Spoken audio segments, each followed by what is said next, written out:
zin mi chuang atang at ang hian kan in tai soi la te po hi ani telin atang chau put don ani kami chu jailal du oma ania tuna chaltang local council tlang au COVID-19 silawam tak mai lakata zoram mi puite kan him theina tura thei top chua huang thi mizo mi puite kan him theina tura thei top chua information atanga ron huang thi khakani a kathil ron autte zoram mi puin huti ka sia a kia trong kam te lun mai te in lo huta chen khat mi pui chen khat le chen khat ate le thing tang ki khor ber chen pon aniang chu kathil ron sei ang te in lo ngai lu a in lo dim pui thina ni ti te kan sia hian thinlung tak puin zoram mi pui te chunga lom thu ka sei ni ke choi kan sei to in COVID-19 he coronavirus hi ka sia so lo chon chai le khopui pakhat u ha na changa ron chua kan ni a he trick adar chak zia te ani te la kai tharan kun chak zia te le thi an tam to zia te chu kan soi angai la bang ke ni ai le khathiam le mi chik mi zir mi vek in ni a he chon kan sia dangin Italy te USA te Canada te an atuana sabi te ni a he na te hian ram sang buwa khwara te chuan kan omna ram India ram a nge po he na te hi alo khenga India ram chunga voini khen po khan sang khat zani songa le ti kai thar anom to a te chuan mizoram alo khenga van doi kha takin mizo pa pakhat chuan he coronavirus hi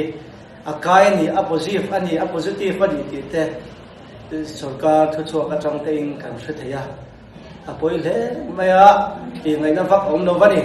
tun huna hian he sik hi mita mu thei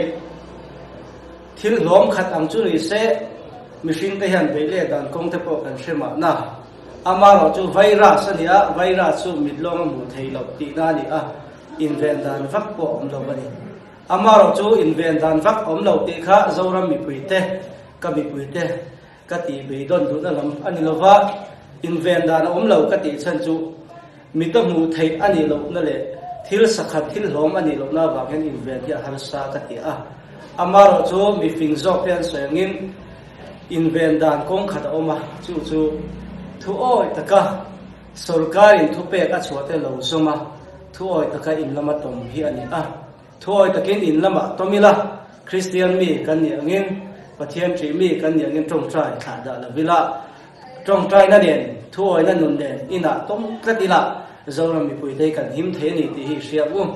then khat trong kam atangin Christian ni lo mi zo ini na nge ngat nge he tiang na te hi lo em iwa chi ai ve iwa boi ma ve min te thina a om thove ama chu khove la om kan lania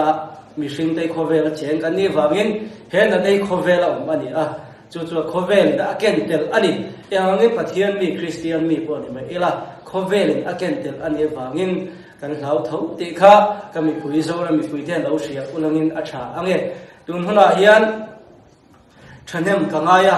ka thanem ngai ang hian thanem hi ngai be la bang ti ka hlau ani ka thu chu information ka pe chuate thei top chua ke ma i rom chu ka thanga thanem ngai na o ki a kami pui te in him theina tura ka thil pon chuate hi khongai takin min lo lu sak ro u ti hi ka ngen du cheu ani kanin khada a pon kan chu a sarkarin thanem ngai taka thupe ka chua lockdown ati te curfew ati thai kan zom that lo chuan voile khata kan pul huk thei ni ti hi mizomi puitan israel u nuai som or chang kan ni a kan rem si a voile khata kan pul huk ani chuanin cha rum nei min mo thei ni ti hi hretlang leila thain ka sia a chu to tein ka cha du chewani invite lo in call chang se u zin mi chua atang at ang hian kan in tai soi la te po hi ani telin atang chau ut don ani ti hi re chu mi puiten khoi takin mi sia saksa ulami atha ane tuken zina corona chi pui pa be athai pa be ka su for ra tiyan zola ka zota engwanga mishing te nuna ingola te tiang me ba chi kha kuma mishing te asinte suat tamai nge ini tin zola ka zota ani suat tiyan in lam sang ani mishing te in lu lu ma lo thu in oi si lo wa सरकारी दान असियमते local transport के दान असियमते इन जों छनुलवा केकनी तिबे खंगलाना लुलुय तमिन पोरा इचो ओला जो वाजोरे ओरा चो खोसे तन मन सेला तोय तका इचुवा ओते नुला ना kan thok theilawa chi kan kha theilo re re thui lo wal 我的做后这样，这可能你这个卡给你，你老三了。